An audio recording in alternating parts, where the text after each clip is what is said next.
Hello বন্ধুরা, তোমরা সবাই কেমন আছো? আশা করি তোমরা সবাই ভালো আছো। আমি পাপিয়া চলে এসেছি লক্ষ্মী পুজোর স্পেশাল আরও একটা রেসিপি নিয়ে। আজকে আমি বানিয়েছি মোয়া। মাত্র দুটো উপকরণে যে এত সুন্দর রেসিপিটা তৈরি করেছি, তা কিভাবে তৈরি করেছি চলো দেখে নিই। খইয়ের মোয়া বানানোর জন্য এখানটায় নিয়েছি খই 500 গ্রাম, গুড় নিয়েছি 500 গ্রাম। এখন একটা কড়াই বসিয়ে দিয়েছি। কড়াইটা গরম হয়ে গেছে। এখন কড়াইয়ের মধ্যে দিয়ে দিচ্ছি গুড়। গুড়টা দেওয়ার পর এইভাবে নাড়া দিতে হবে।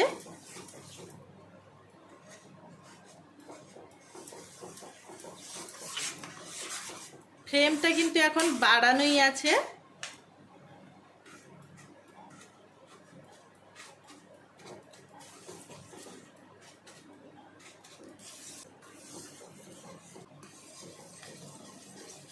তিন চার মিনিট এইভাবে হাই ফ্লেমে বসিয়েছিলাম।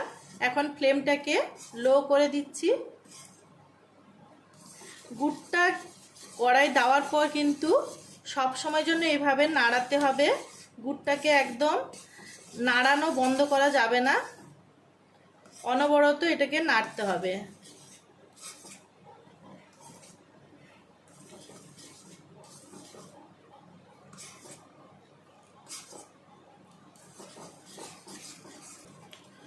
গুড়টা এইভাবে নাড়ছি।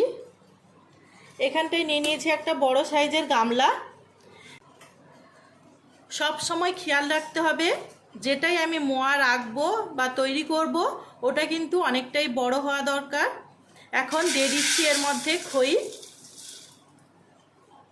গুড়ের পাকটা রেডি হয়ে গেছে। এখন এটা নামিয়ে নেব। দেখুন হাতে দিতে একটা সুতোর মতো চিট এসছে, তার মানে এটা কমপ্লিট হয়ে গেছে। এটা বন্ধ করে দিচ্ছি। এখন গুড়টা ঢালবো এর মধ্যে। অল্প করে আস্তে আস্তে করে গুড়টা ঢালতে হবে।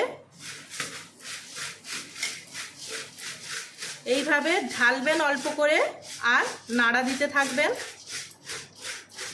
ওই জন্যই আপনাদের বলেছিলাম একটু বড় সাইজের পাত্র নিতে। দেখুন অল্প করে ঢালতে হবে।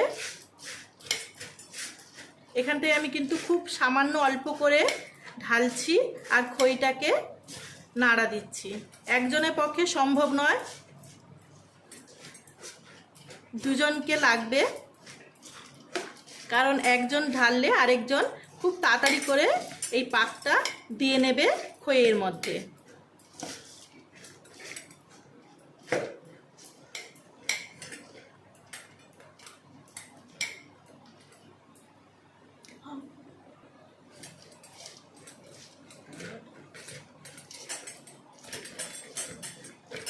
দেখুন কতটা তাড়াতাড়ি করছি, দেখে নিশ্চয়ই বুঝতে পারছেন আপনারা।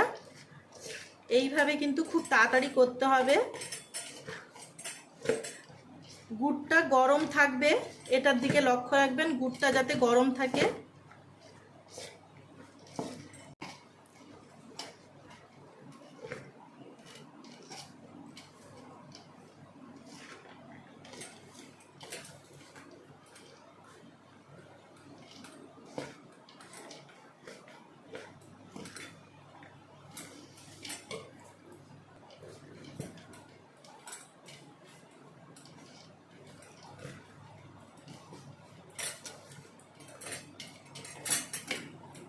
এইভাবে অল্প অল্প দেওয়ার কারণে দেখুন প্রত্যেকটা খইর মধ্যে খুব সমানভাবে গুড়টা মিশে গেছে।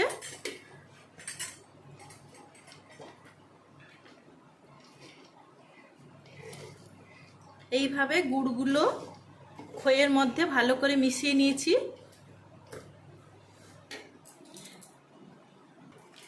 এখন হাতে সামান্য একটু ঘি লাগিয়ে নিচ্ছি।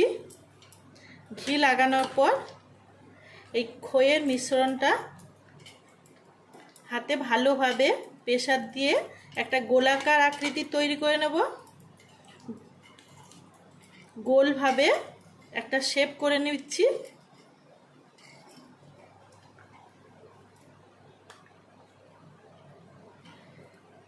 দেখুন এইভাবে গোল মোয়ার সাইজে তৈরি করে নিয়েছি।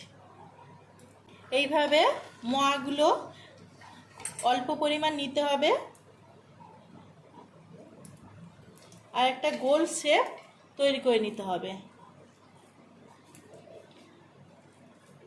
হাতে সামান্য একটু ঘি কিংবা জল আপনারা দিয়ে নিতে পারেন। ঘিটা নিলে ভালো হয়, এতে করে মোয়াটা অনেক দিন পর্যন্ত রাখা যায়। বেশ ভালোভাবে প্রেসার দিয়ে এটা তৈরি করতে হয়। একটা বলের আকারে তৈরি করে নিচ্ছি। আপনারা যত বড় সাইজের করবেন ওই সাইজে বানাবেন। এখানটায় আমি ছোট সাইজের বানিয়েছি, আপনারা চাইলে এইভাবে বানাতে পারেন কিংবা এর থেকে বড়ও বানাতে পারেন। এইভাবে প্রত্যেকটা রেডি করে নিচ্ছি। দেখুন কতটা সুন্দর সাইজে এসছে। এইভাবে প্রত্যেকটা তৈরি করে নিয়েছি। আমার আজকের এই রেসিপিটা যদি আপনাদের ভালো লেগে থাকে অবশ্যই লাইক করবেন, শেয়ার করবেন এবং সাবস্ক্রাইব করবেন। দেখা হবে নতুন কোনো রেসিপির সাথে।